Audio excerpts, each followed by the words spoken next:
since the beginning of time. Some ancient mysteries have never been solved.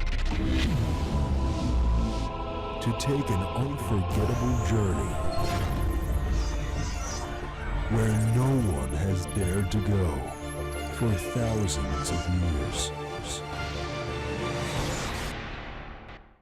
Until now.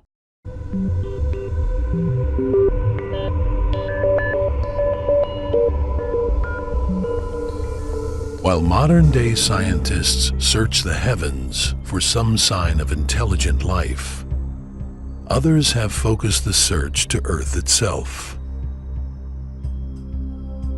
It is no secret that many believe that UFOs may be spacecraft piloted by beings from distant worlds. However, what may be surprising is that many believe that these alien beings have been visiting man for thousands of years. This is an actual 14th century fresco from a church in Eastern Europe. It depicts a man flying across the heavens in an egg-shaped vehicle. In this Renaissance painting of the Madonna, a small hovering object can be seen in the background. Upon closer examination, we can see that this strange object has caught the attention of a man and his dog. Here, we see a French token minted in the 1680s, which has engraved a large disc-shaped flying object that some claim commemorates a daytime UFO sighting. Several experts feel this is evidence of ancient astronauts who flew to the Earth and were worshipped as gods. This has come to be known as the Ancient Astronaut hypothesis. Space people came to Earth many thousands of years ago and tampered with the genes of the humanoid apes of the time to produce the human race. There are those who believe that convincing evidence can be found in nearly every ancient religious manuscript. Evidence that interprets what traditionally is believed to be gods or angels as alien beings. There are several references in the Bible of those who come from the sky and flying chariots of fire.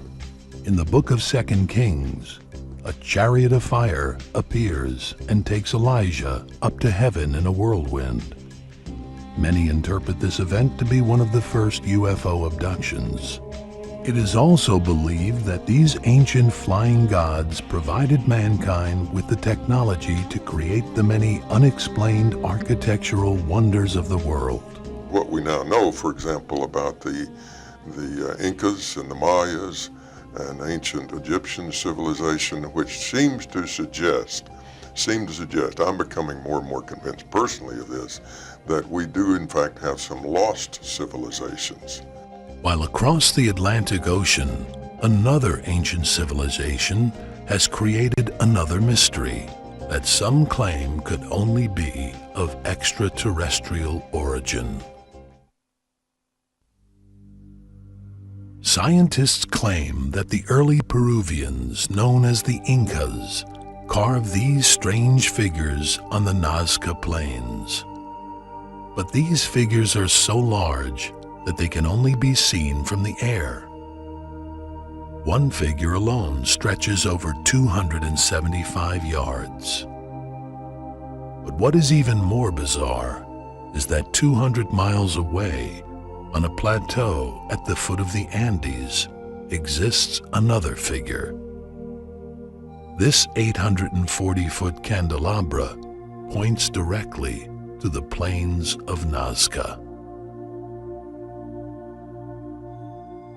What was the purpose of these figures that could only be seen from the heavens? Could these artifacts be evidence of ancient visitations by an advanced race of extraterrestrials? Maybe 100,000 years ago or sometime millions of years ago, UFO beings from other planets came here and seeded this planet, and we are a result of that seeding. It's a logical kind of deduction given the artifacts that are left behind if one wanted to see one's origin as being somewhere other than Earth and at some time in the ancient past. We tend to think of God as being an other, as being different than ourselves, as being semi-alien and extraterrestrial. And so that these, the way people think of UFOs as being piloted by alien extraterrestrials fits into that tradition. Another popular controversy is the reference to the Nephilim in the book of Genesis. This is a very popular myth, the idea of the Nephilim and the angels that came down and mated with people on Earth. The word Nephilim comes from the Hebrew word nophel, to fall.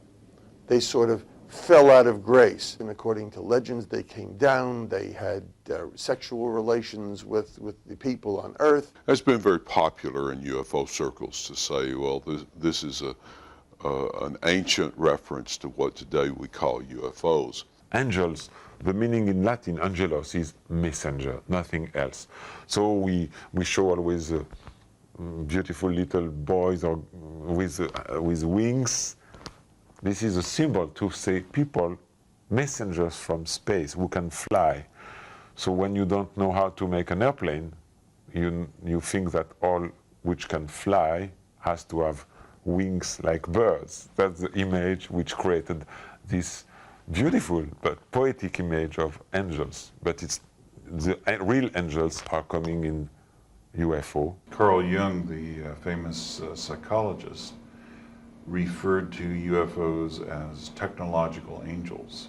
Jesus, when he was here, in all the written scriptures that we can find, was quoted as saying, "I am not of this world." It's the very popularity of the Bible that means that groups that don't particularly follow the Bible like to nevertheless pick and choose some Bible verses they can quote and support. And it helps them integrate into the larger culture where most of the people do believe the Bible.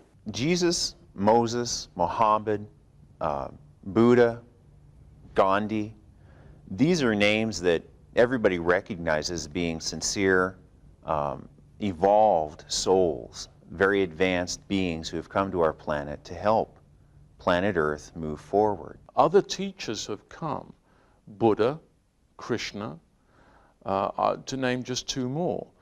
These intelligences were extraterrestrials. You understand that the Bible describes the creation of life by people coming from another planet on the earth. And Buddha, Muhammad, they had a lot of messengers to give traces of what they did. And you can find the same kind of message in not only in the Bible, but in the Quran. The oddity is that so many things that are mentioned in the Bible seem to be becoming historically proven or scientifically proven as time goes on, lends an authenticity to the fact that the Bible has its origin in something that's a little bit more than just simply primitive.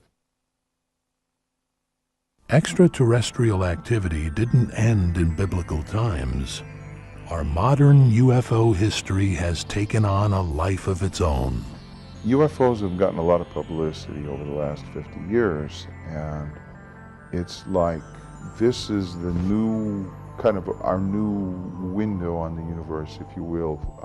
This is how we expect to encounter beings that are perhaps greater than ourselves, or certainly beyond anything we know now. People don't see angels now in the way that they used to, or receive visions from heaven in quite the way that was fashionable to do 2,000 years ago. This is the contemporary form of receiving a vision.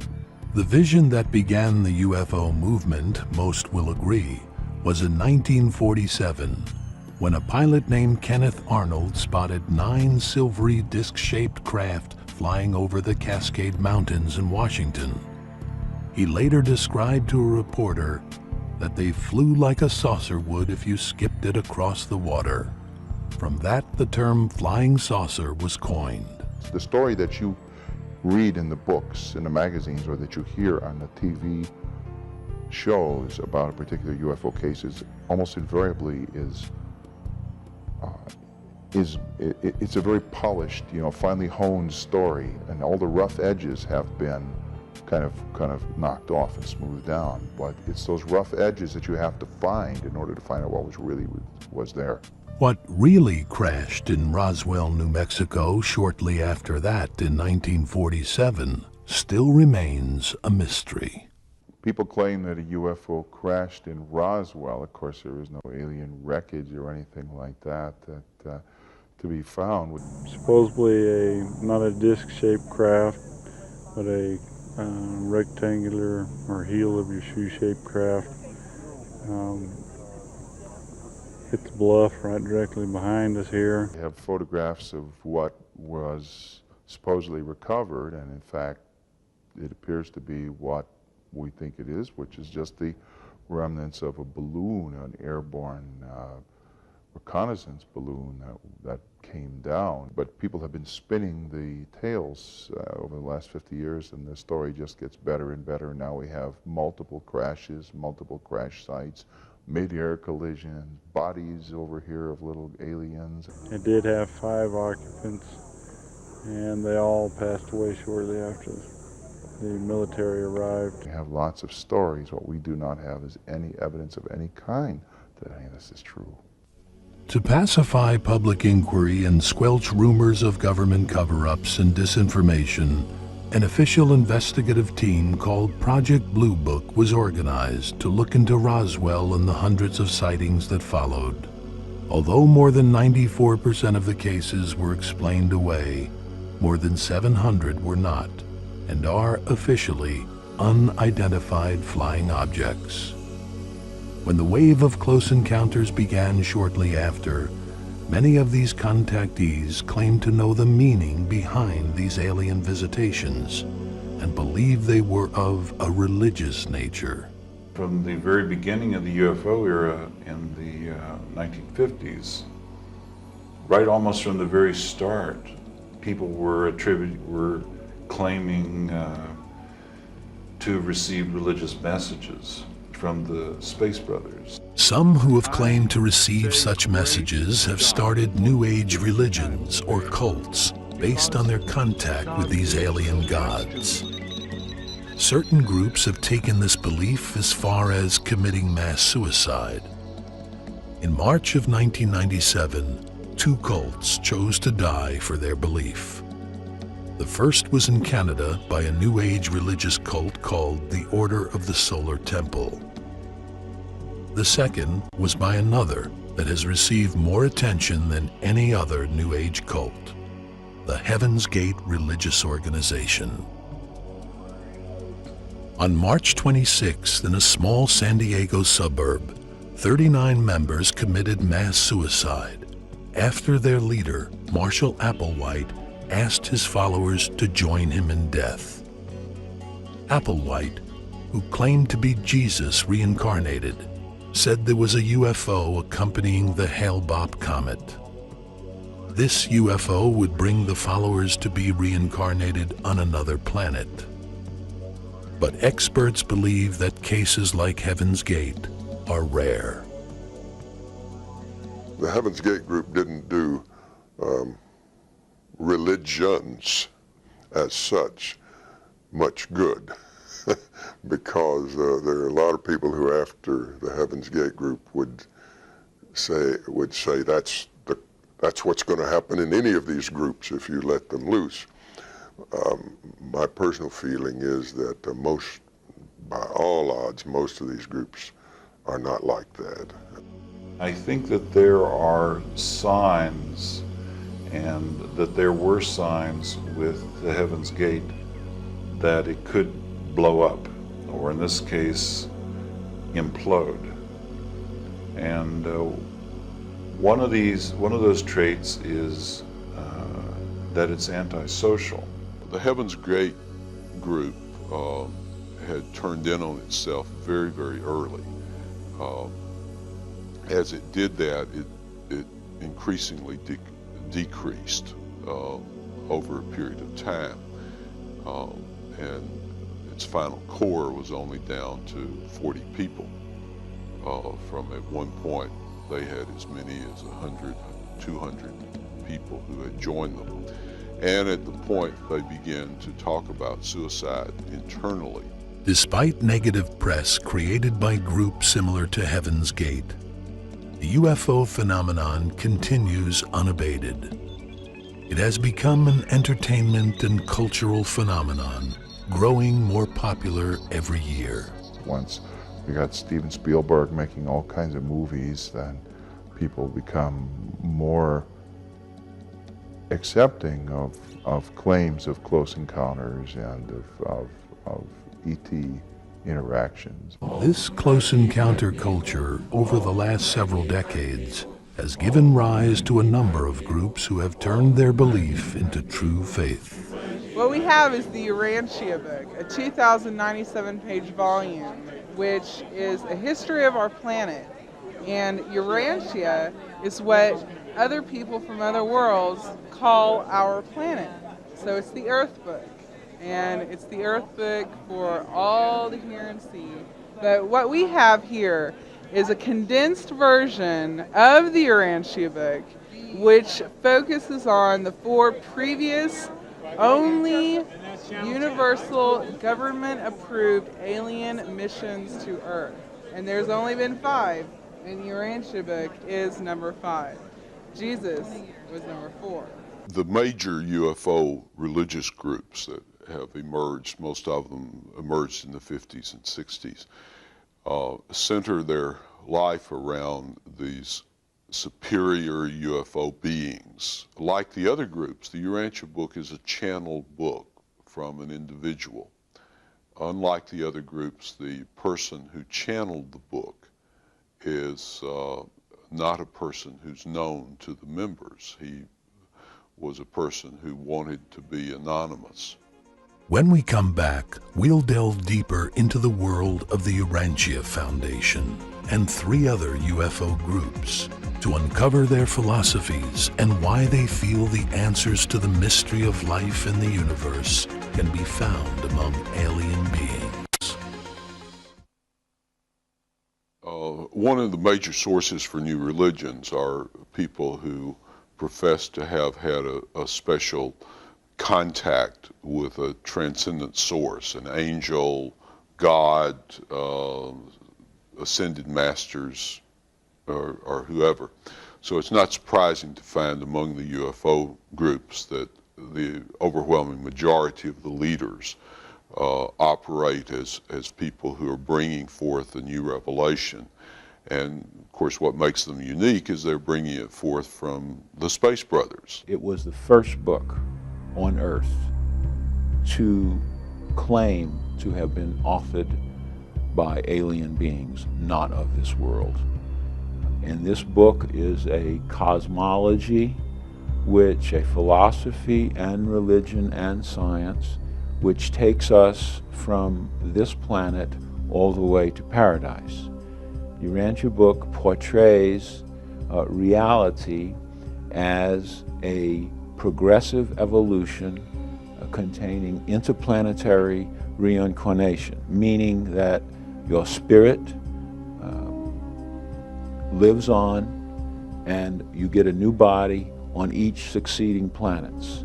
Experts like Dr. Gordon Melton have noted that this interplanetary reincarnation idea is a commonality among UFO groups.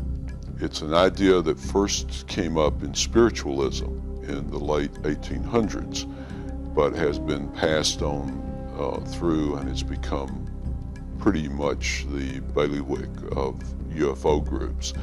It's quite a logical idea that if we reincarnate, maybe we don't reincarnate on Earth all the time.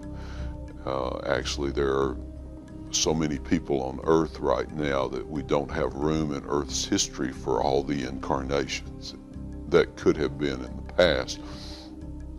And to say that these people reincarnated on other planets really helps the idea of reincarnation.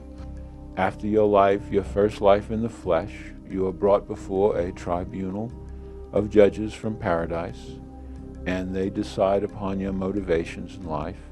And if they were good, then you go on to the next world and are issued a new body. And your spirit begins there just as it left off here. And those who do not make the cut do not go to hell. They just become as if they never were.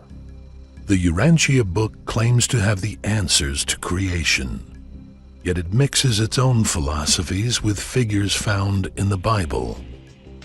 The first two human beings were born almost exactly 1 million years ago.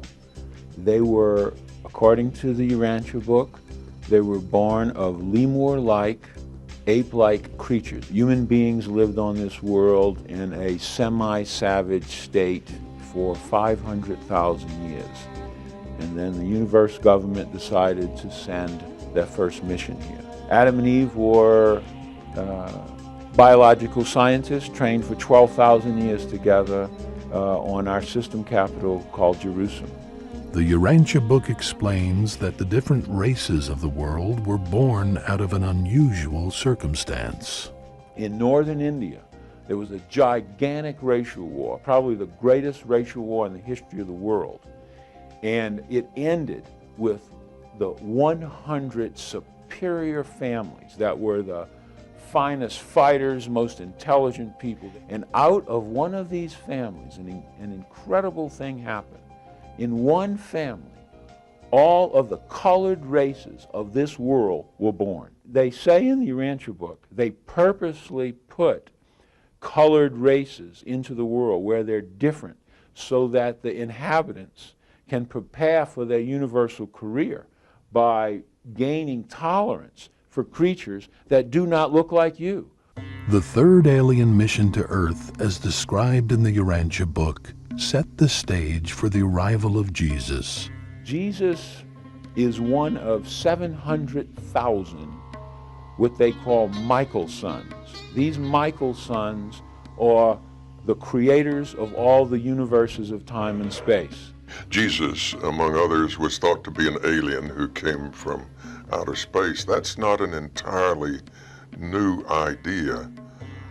Fact is, the concept Messiah and Son of God, those words that are applied to Jesus, and do imply, as from the very early time, that he got here with a very different kind of background. Dr. Andron, however, feels that this is a contradiction in terms. Many of them are not professing to be religions. They're professing to be philosophies, which means that you can stay what you are and believe them too, and not give anything that you've got up, but have something more. As a rule, that tends to be contradictory. Many people around the world have found faith in the Urantia book since its founding in the early 1950s, but they are by far not the only group embracing a message from the aliens. Next, we're going to look at a UFO organization called the Unarius Academy of Science. Unarius teaches us that each one of us, when we so-called die, we're actually not dying at all. We're losing a physical body, but we're gaining in our spiritual self. We go on into, if you want to call it heaven, Unarius terms it the spiritual worlds or inner planes. The beings who live on these other planets of the Interplanetary Confederation, their whole planets live by this. So this is why Unarius every year holds an annual event called the Conclave of Light, where we teach about and talk about and become aware of these brothers on these other worlds. Welcome to Planet Vitus. Unarians claim to know the history of our planet Earth beyond recorded time. In fact, they claim to have history of many ancient and lost civilizations. We were basically living the life of Aborigines. This is about 156,000 years ago.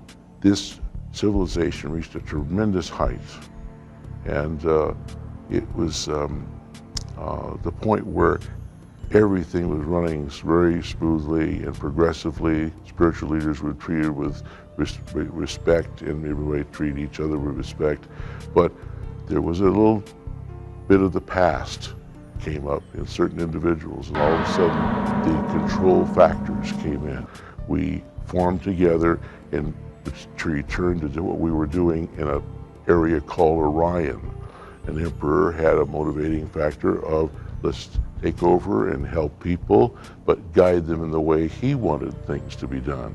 And those of us that went along with him, well, it caused the War of the Worlds. So this history of this destruction that went on at that time put us all into the astral. And we had another chance to reincarnate in an area called Atlantis. Well, when Atlantis closed, there was another opportunity. Egypt, ancient Egypt. We then went against the spiritual forces again. So it's been a real, shall we say, from that time on, an educational process. The brothers have been coming to help us to learn about ourselves. The Unarians believe that the Space Brothers are coming to help resolve the mysterious problems of the Bermuda Triangle. The Bermuda Triangle is where a broken generator from Atlantis, when Atlantis actually blew up, the broken generator is there, and at random, not any scheduled time, at random, it will actually activate.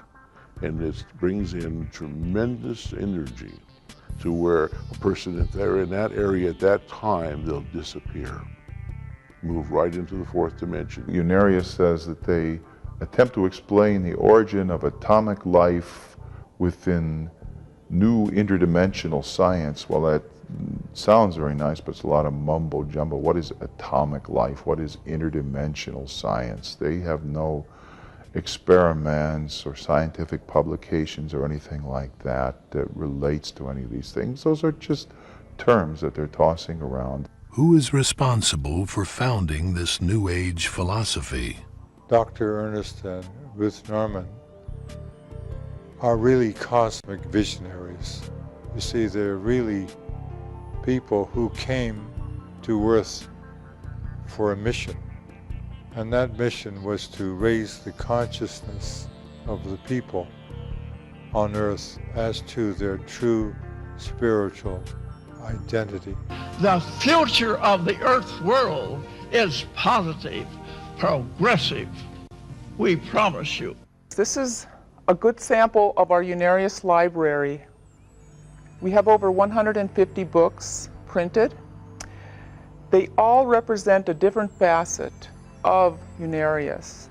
And here we have the truth of Jesus of Nazareth, which is the real story of Jesus and his mission here on earth. The groups really base their religion upon the channeled material that comes through their founders.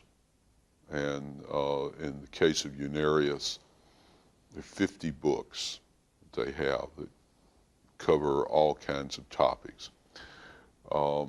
They're paying lip service to the Old Testament and to a few other holy books, and paying lip service to Jesus is really a secondary theme, and in part it's done to play to the larger culture. They have a leader who claims to receive divine inspiration or channeling from some being in some superior being at some higher spiritual plane, and then this religious leader then takes these messages and delivers them to the followers. And how does this channeling occur? Will you come in? This is Electra.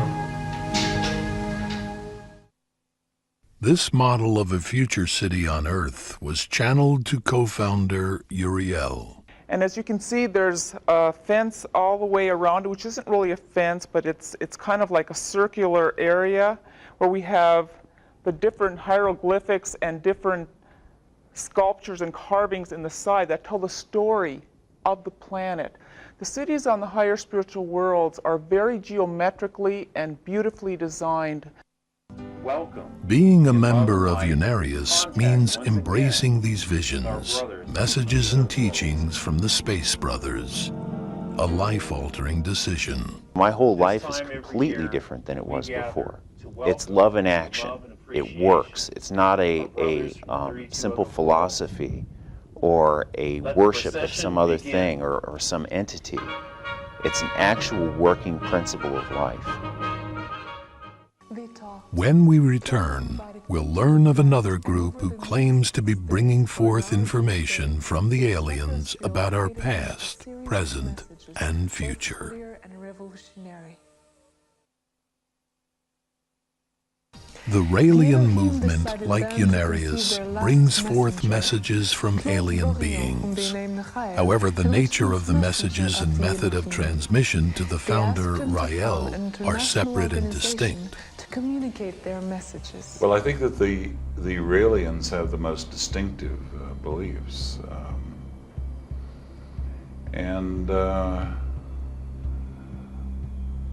For one thing, they don't believe in a spiritual realm as we normally think of it, and they don't believe in a soul or a spirit as we normally think of it. They accept kind of a modification of what's called the Ancient Astronaut hypothesis. The Raelian movement's leader, Rael, compares himself with Jesus Christ. He claims that the ancient astronauts, or extraterrestrials, that inseminated his mother were also the ones who inseminated Mary. They didn't choose me, they chose my mother, like it was done for Jesus before. They, what you call in America, how do you say that, when some people say they were abducted. In fact, Mary was abducted, and then the son she had was Jesus. And they did the same in 1945, December 25.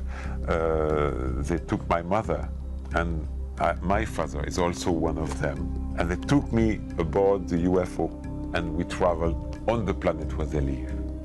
And I could see I cannot say something more powerful that if it was my choice, I never came back. Because the civilization I saw was so great, so wonderful, that you have to be masochist to come back on the Earth. Rael believes that the extraterrestrials are really no different than humans. The only difference is that they're 25,000 years ahead of us technologically. These people, they are like us. And they were a long time ago at the same level we are now on this planet, on Earth, about science. What does it mean?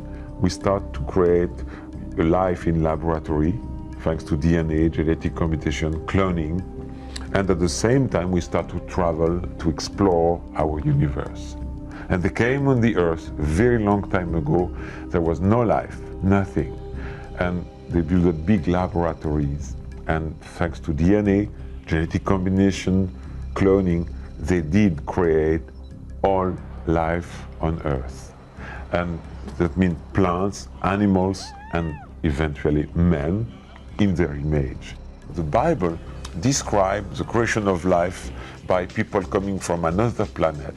Unfortunately, that kind of idea really doesn't answer the question, because it merely says we got here from off planet, but then the question becomes, where did the people who are off planet come from?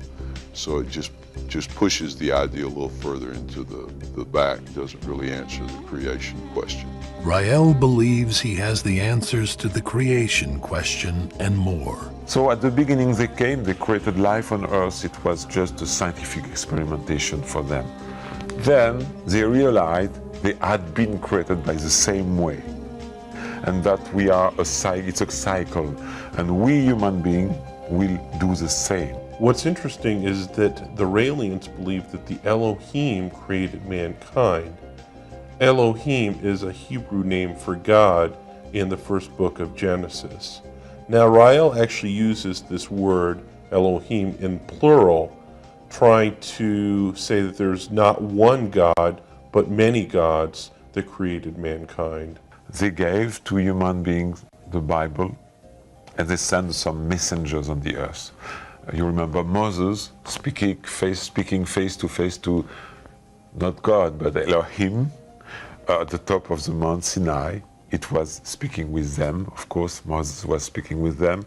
Jesus was the son of one of them. That's the reason why he was saying, "My Father who is in the sky."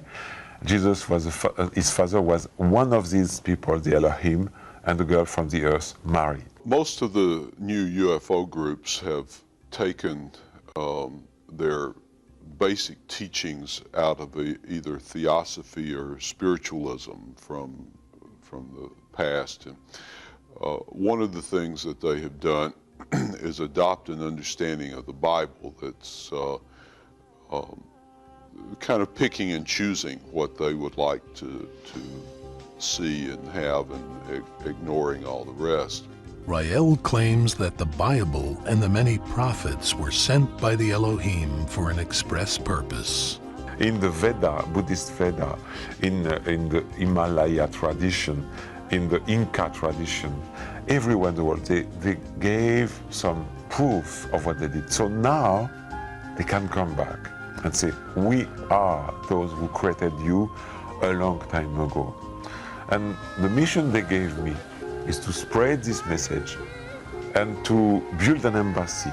Together, we will build this embassy and we will welcome them, and that's going to be the day. When the Elohim come, they will bring with them all of the prophets, as it spoke of in the Bible, the prophets of old. Jesus is still alive through cloning.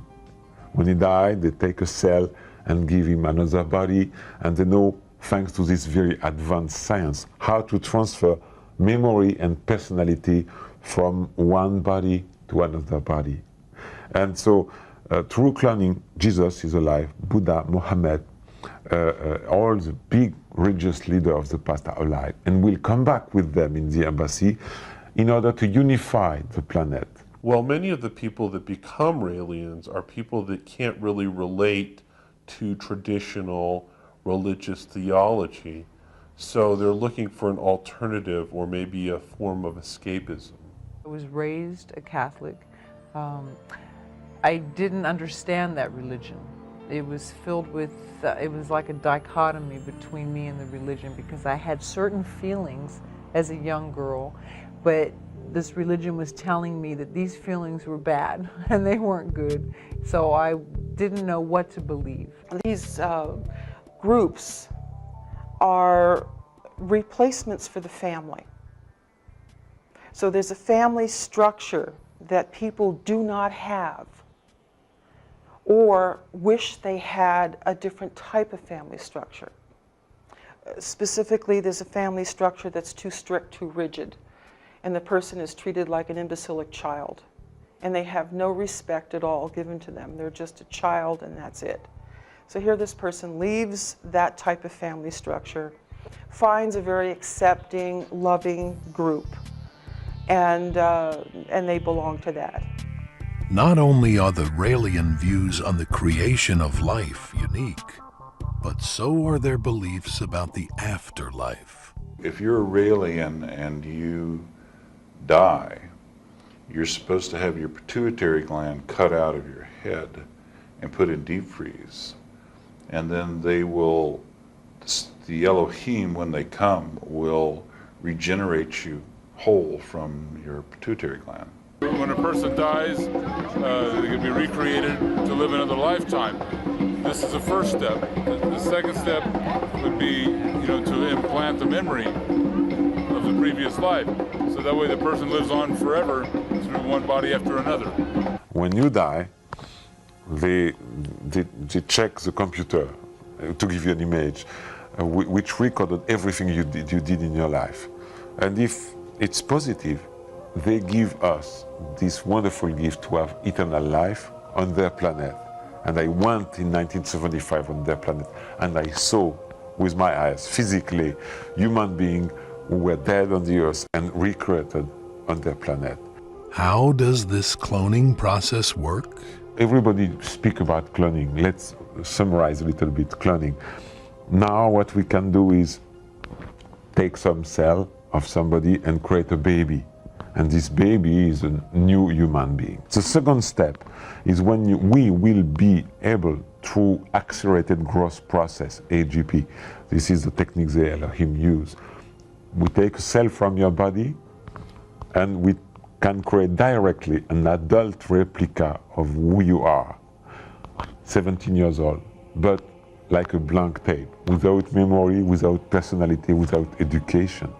And the third step, the more interesting, is when we will be able, and some scientists already are working on it, to, in this blank tape body, transfer your memory, your personality, so you die, but you wake up in this new body for a new life. And I am very proud to be the first to create a human cloning company also last year named Cloned, because cloning is a secret to give to ourselves eternal life. And if you remember the Elohim in the Bible, they say one day man will equal not God, their creators, Elohim. And we are right now in the process of Elohimization. We are becoming ourselves Elohim.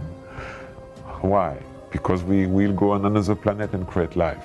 Because we are discovering cloning, which is the key to discover eternal life. Whether or not people agree with the views of the Raelians and other UFO groups, Dr. Lewis says there is no reason to fear them. I'm sure anyone that meets the Unarians or meets the Raelians, finds something appealing and nice about them. The Raelians are people among other people in the society. We don't have any community or people. We don't want to be separate from the society like some cults are, secluded. We want to be with other people. Their beliefs may be outlandish, but the Raelians make up an organization of 35,000 members that span the globe. The oldest UFO organization is another international group founded in 1954 by a man named George King, who also claims special contact with the extraterrestrials. The Aetherius Society is an international spiritual metaphysical brotherhood that was established in London, England by its founder, George King, who passed away on July the 12th, 1997. The organization is dedicated to world peace and spiritual enlightenment and bringing to the world the teachings of what we term the cosmic masters. George King had been involved in various forms of occultism and involved with yoga and other things before he started the Aetherius Society. And he began by claiming to channel space beings, and he moved from that to claiming to channel the folks who were piloting UFOs. Members of Aetherius say that it was these special abilities that put King in a unique position to be chosen as a channel by the extraterrestrials. He had studied and practiced the science of yoga to bring about a tremendous discipline over his mental abilities to such an extent that he was able to receive information sent to him by these intelligences through telepathy. Alan Mosley explains the messages channeled to King during this alien contact that are at the core of the movement. The messages that have come from the cosmic masters indicate many things to us. One, that our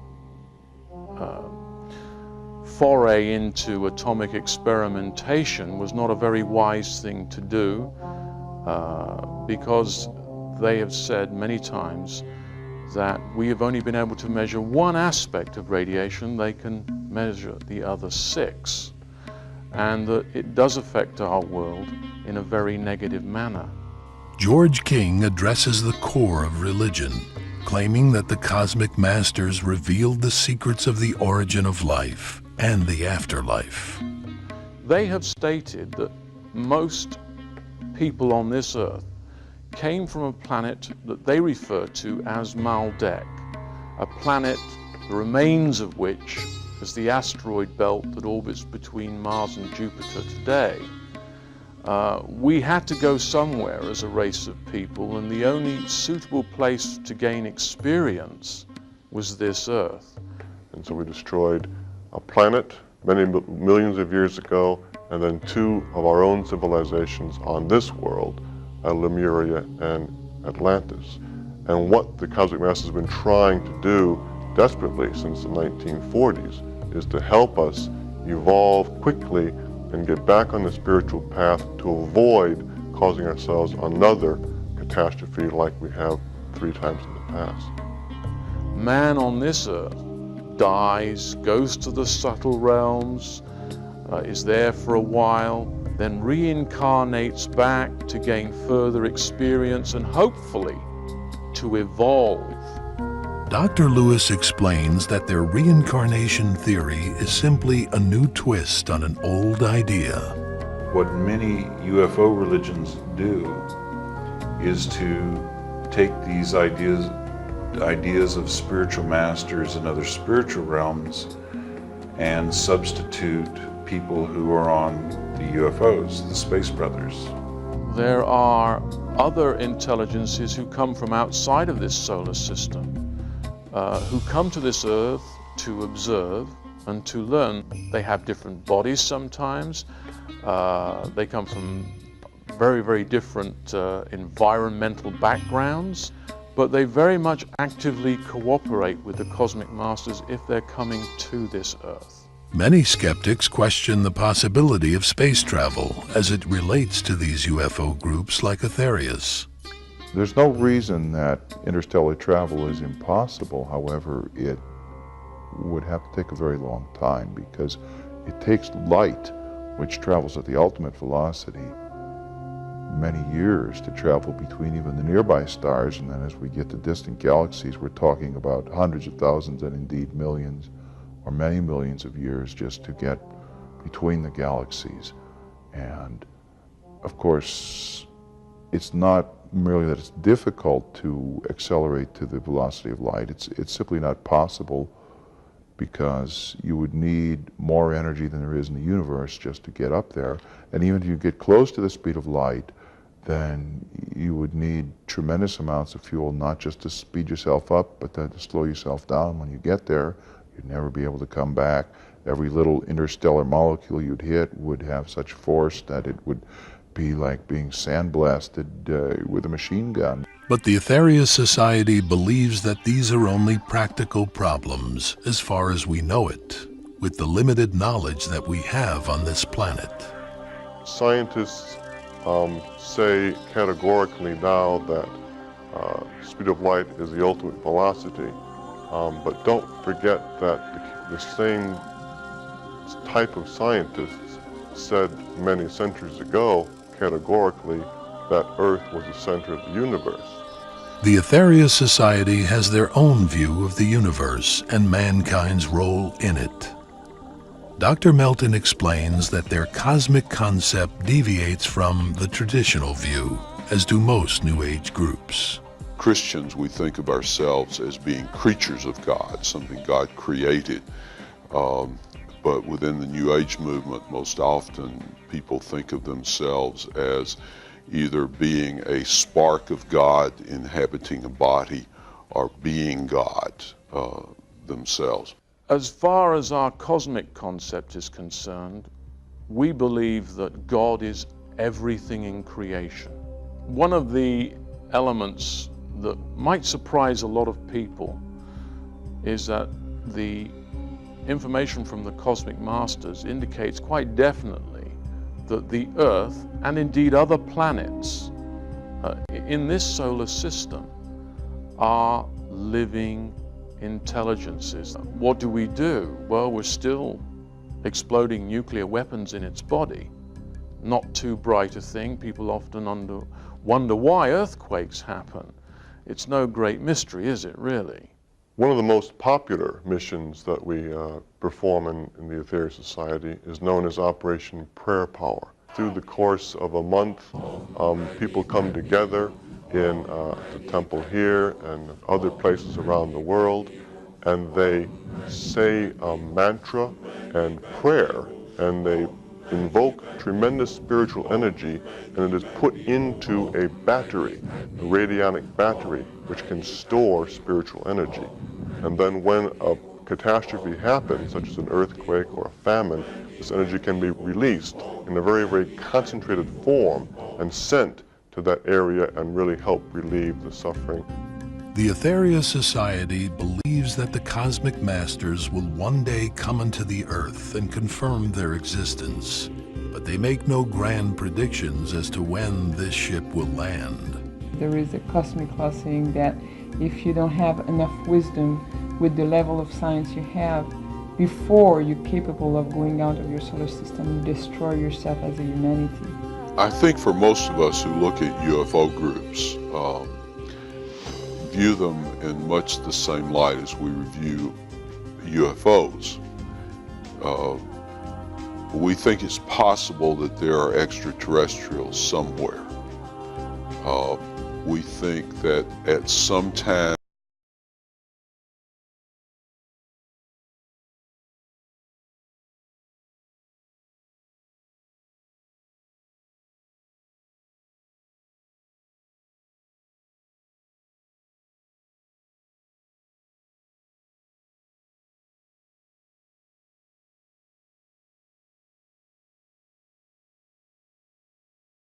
Extraterrestrials can be. There's been a lot of claims of what could be seen as evidence throughout the ages, but the universe still remains a mystery. The truth is out there.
written evidence that goes against human evolution is reported only by crackpots.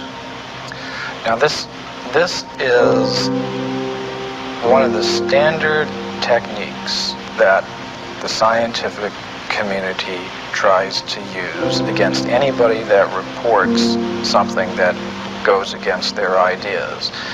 They try to label them in a derogatory way without actually discussing the facts.